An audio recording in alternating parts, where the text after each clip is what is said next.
KPTC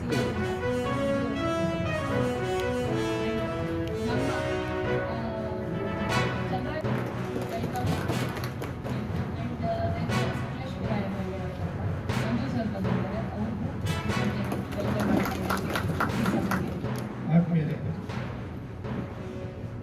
ಜಿಲ್ಲಾಧಿಕಾರಿಗಳ ಶಾಸಕರಾದ 42 kilometre ಏನೋ ನಮಗೆ ಹಿಂದಿದ್ದಾಗಬೇಕಾಗಿದೆ. ಅದಕ್ಕೋಸ್ಕರವಾಗಿ AC ಅವರು ಕಡೂರು, ಬೇಲೂರು ಹಾಸನ ಅದು ಇನ್ನು 22 ಕಿಲೋಮೀಟರ್ ಏನೋ ನಮಗೆ ಹಿಂದಿದ್ದಾಗಬೇಕಾಗಿದೆ.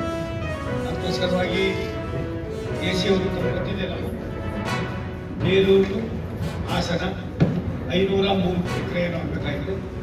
ಅಷ್ಟು ಕೂಡ ನಮ್ಗೆ ಹ್ಯಾಂಡ್ ಓವರ್ ಮಾಡಬೇಕು. ನಾವು ಅಧಿಕಾರಿಗಳನ್ನ ಕಳಿಸ್ಕೊಡ್ತೀವಿ, ಮಾಡಿ ಟೆಂಡರ್ ಮಾಡಿ at least telecast this year we can start the work ಮಾಡ್ತಾರೆ. ಇನ್ನೊಂದು 2 ವರ್ಷದಲ್ಲಿ 3 ವರ್ಷದಲ್ಲಿ ನಾವು ಇನ್ನೊಂದು ಪ್ರಾಜೆಕ್ಟ್ ಕಂಪ್ಲೀಟ್ ಮಾಡ್ತೀವಿ.